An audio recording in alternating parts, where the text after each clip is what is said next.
Hello, I am Cy, the IT Guy Williams of Team Logic IT of Orlando. Welcome to the weekly tech update.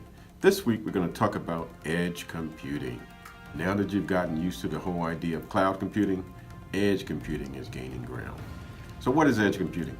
Edge computing is about processing data closer to the source. Edge computing is about pushing applications, pushing data, pushing services to the extremes of the network, pushing them away from centralized computing environments. Edge computing is what everyone in IoT is talking about. Cloud computing is a centralized computing environment that some people think is threatened by edge computing. Centralized processing isn't always ideal, especially when real-time actions are required. Edge computing includes devices like smart homes, like autonomous cars, sensors, and mobile phones. Edge computing is how your Nest thermostat knows to adjust the temperature. Edge computing is how Alexa can tell you the weather. Edge computing is how self-driving cars avoid running over pedestrians. By 2020, there will be over 200 billion edge devices in use. 6 billion of those devices will be smartphones. The unused processing power in smartphones alone is estimated to be at 6,000 petaflops. So what's a petaflop?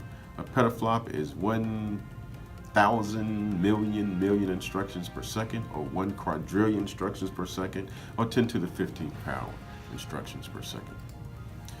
So what are the benefits of edge computing? There's privacy gains to be had by avoiding sending data across the network into cloud services, improve privacy.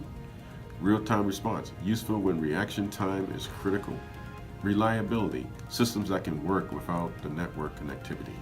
So, what are the other things driving edge computing? The lower cost of computing is enabling cheaper and smaller and smarter devices. Peer-to-peer technologies like blockchain are gaining traction. Performance benefits of real-time computation. Gartner predicts that traditional data centers will be dead by 2025. They will be replaced by infrastructures that deliver services closer to the consumer. Edge computing won't replace cloud computing anytime soon. They'll simply complement each other. I am Cy, the IT Guy Williams of Team Logic IT of Orlando. This has been your weekly tech update.